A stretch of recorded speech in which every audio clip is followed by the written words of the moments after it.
wax routine, I use basically the Olaplex number 5, which is a bond maintenance conditioner.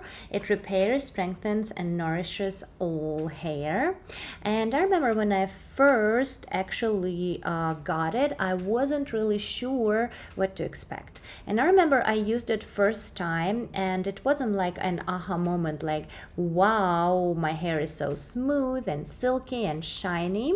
I feel like this product requires a couple of times of use when you really see the difference. The difference is actually in strength and yes, shine, but it's not like, you know, your conditioner that you put on, you couldn't comb your hair through, and now you put it on and you can actually comb it through. So I feel like Olaplex definitely takes a couple of times of use before you actually see the difference, because it does repair your molecules in your hair, right? So it is a treatment. I would call it more of a treatment than a conditioner, and I probably use it once or twice a week only, and I definitely see the difference because my hair had all over color approximately 2 years ago. So about here it is very damaged and dry, and right here it is extremely now moist and healthy. Absolutely love Olaplex.